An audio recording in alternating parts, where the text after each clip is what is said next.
चलिए आगे बढ़ते हैं। कांग्रेस नेता रामेश्वर डूडी के हेल्थ बुलेटिन से जुड़ी खबर आपको बताते हैं। एसएमएस अस्पताल के न्यूरो सर्जरी ओटी में डूडी का सफल ऑपरेशन हुआ। अधीक्षक डॉक्टर अचल शर्मा के निर्देशन में चिकित्सकों की टीम ने ये जटिल ऑपरेशन था, लेकिन सफलतापूर्वक इसको किया। करीब 3 घंटे चले ऑपरेशन में ब्रेन से ब्लड क्लॉट को निकाला गया, साथ ही ब्रेन का वो हिस्सा जो डैमेज हुआ था उसको भी रिपेयर किया गया।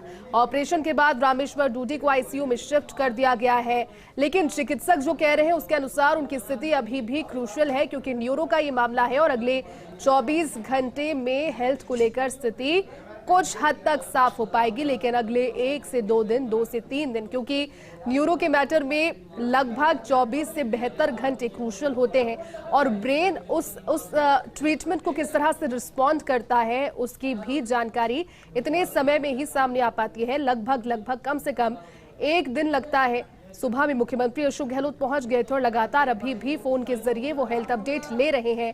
और उसके बाद उपराष्ट्रपति जगदीप धनखड़ जब पहुंचे, तस्वीरें उस समय की हर कोई चिंतित था, क्योंकि रामेश्वर डूडी की छवि हमेशा से साफ रही। उन्होंने हमेशा से किसान, हमेशा से अपने क्षेत्र नोखा से विधायक रहे और नोखा की जनता के अलावा भी जो पूरा एरिया है, जो पूरी बेल्ट है, वो उनके प्रति इतनी ज्यादा वाकई में भावुक नजर आ रही थी। आज चिंतित थी।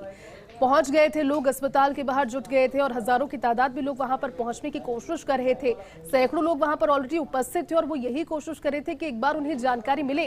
फर्स्ट इंडिया हर एक अपडेट पहुंचा रहा था हेल्थ से जुड़ी हुई, क्योंकि ब्रेन हेमरेज हुआ और उसके बाद में एक रिस्क लेते हुए, क्योंकि मंगलम अस्पताल में पहले थे, मुख्यमंत्री ने इंटरफेयर उसमें किया, डॉक्टर्स से डिस्कशन किया और उसके बाद एसएमएस से सभी कुशल डॉक्टर्स के निर्देशन में एक सफल ऑपरेशन हुआ है। ये आज पूरे दिन की उनकी हेल्थ से जुड़ी हुई एक राहत की खबर कि ऑपरेशन जब हुआ, लेकिन ऑपरेशन जिस टीम ने किया, डॉक्टर्स की उस कुशल टीम के साथ फर्स्ट इंडिया मुखातिब हुआ।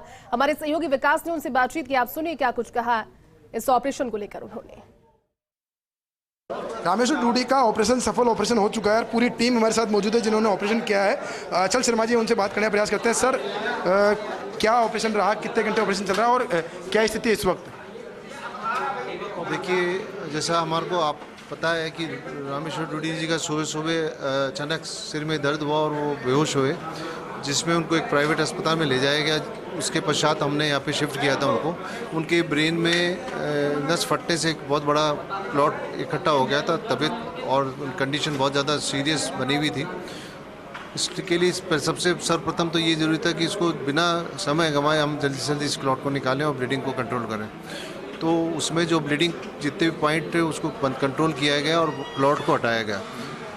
क्लॉट कितने mm का क्लॉट था और क्लॉट हटाने के बाद में ब्रेन जो है वो मिडलाइन से 17 mm की शिफ्ट हुआ है, तो उसको कैसे किया? देखिए, ब्रेन जो मिडलाइन से आप कह रहे हैं शिफ्ट हुआ, उसमें वो इसलिए होता है कि ब्रेन में सूजन आती है और जो क्लॉट की वजह से वहाँ पे जो ब्लड का रिएक्शन है उसकी वजह से भी आती है। तो ब्लड को रिमूव किया गया। अभी इतनी जल्दी ये कहना कि सूजन हट गई, ये कहना तो गलत होगा, क्योंकि ब्रेन की किसी भी सर्जरी के बाद अगले कुछ दिन बड़े महत्वपूर्ण होते हैं इस बात के लिए। और दूसरी बात ये भी होती है कि जो क्लॉट होता है, जब ब्लीडिंग होती है, उससे जो ब्रेन का जो नुकसान होता है, जो डैमेज होता है ब्रेन को, और उसकी वजह से वो ब्रेन कब रिएक्ट कितना कर पाता है वो आने वाले वक्त में हमें पता चलेगा। फिलहाल कितना टाइम मान सकते हैं अपन वेटेड वॉच के लिए? बात की स्थिति है स्थिति, अब वेटेड वॉच में कितना समय मान सकते हैं? देखिए, मैंने जैसे आपको बताया कि ये सब डिपेंड करता है कि ब्रेन का डैमेज कितना है। तो अगर ब्रेन का डैमेज अगर ज़्यादा नहीं हुआ है तो उम्मीद करते हैं कि जल्दी से हमारे को रिकवरी देखने को मिलेगी। अगर ब्रेन का डैमेज ज़्यादा हो जाता है तो उसमें वक्त ज़्यादा लग सकता है हमारे को। तो उम्मीद हम अच्छे की सेल्फ रिकवरी माने ऑपरेशन के बाद सब इसमें हमारे को जो मेडिकेशन तो देना ही पड़ती है, जो हर वक्त जो घटित होता है, उनके जो पैरामीटर्स हैं, उनके जो ब्रेन की कंडीशन है उसके अकॉर्डिंगली हम दवाइयों को चेंज करते हैं। या हम अगर ब्रेन की स्वेलिंग के लिए भी जो दवाई देनी पड़ती है तो देते हैं। उसमें बीपी, पल्स, सब चीज़ें कंट्रोल में। सवाल में रहता है बस मात्र कि अभी इस वक्त स्थिति क्या है, क्योंकि उनके चहेते, उनके जो परिजन हैं, उनके साथ के जो लोग हैं, वो सभी लोग चाह रहे हैं कि उनकी हेल्थ का फाइनल अपडेट बोली जाए। फाइनल अपडेट तो ये कहूँगा कि हाँ, स्थिति तो अभी नाजुक है, गंभीर है। और जैसा कि मैंने आपको बताया, सबसे पहली प्राइमरी ज़रूरत ये थी कि उसको ब्लीडिंग को रोक करके क्लॉट को हटाया जाए। वो हटाया जा चुका है। हम ईश्वर से प्रार्थना करेंगे कि जल्दी हमें रिकवरी देखें। रशीम कटारिया जी, उनसे बात करने का प्रयास करते हैं कि सर, ब्लीडिंग नहीं हो ऑपरेशन के दौरान एक बहुत बड़ी चुनौती थी, क्योंकि वो उनकी एस्पिरिन चल रही थी। तो उस वक्त ऑपरेशन के दौरान क्या रहा, कुछ ब्लीडिंग वगैरह की नौबत आई क्या? अपन ने ब्लीडिंग कम से कम हो इसके लिए प्रबंध कर रखे थे। प्लेटलेट का जो दवाइयाँ जो खून पतला करने की होती है उनका असर कम हो इसके लिए पहले से प्लेटलेट दी जाती है, तो वो भी हमने सब प्रबंध कर रखे थे। ब्लड प्रेशर उनका मेंटेन कर रखा था, तो उसके कारण से हमको काफ़ी मदद मिली इसमें। तो सर अभी फाइनल अपडेट बता सकते हैं आपके ना, जो कितने घंटे ऑपरेशन चल रहा है, क्या क्या क्लॉट कितना बड़ा था जिसको निकाला गया है, और ब्रेन की हालत अभी क्या है, किस तरह की है? करीब 3 से 4 घंटे का ऑपरेशन था ये, और इसमें क्लॉट काफ़ी बड़ा साइज़ का था। और क्लॉट को निकालने के बाद में जो ब्रेन जो है वो हमको मिला।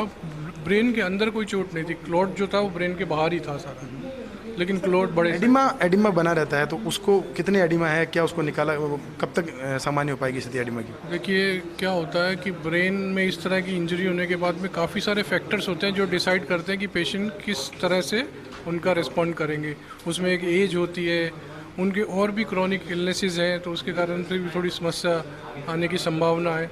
तो जो भी चीज़ है, बोर्ड गठित हो चुका है, बोर्ड अपना काम कर रहा है, बढ़िया से बढ़िया इलाज उनको दिया जा रहा है, और देखते हैं कैसे रहते हैं। हाँ, तो देखिए ये ट्रीटिंग डॉक्टर की पूरी टीम जो कि फर्स्ट इंडिया के माध्यम से बता रही है कि अभी हालत नाजुक बनी हुई है, स्थिर है लेकिन नाजुक है, और साथ में उन्होंने कहा कि डॉक्टर्स हर संभव प्रयास कर रहे हैं, पूरा बोर्ड गठित कर दिया गया है। अब देखना ये होगा कि जो डॉक्टर्स के प्रयास है वो कितने रंग दिखा पाते हैं। कैमरा पर्सन इकबाल के साथ Vikas Sharma, first India news, Jaipur.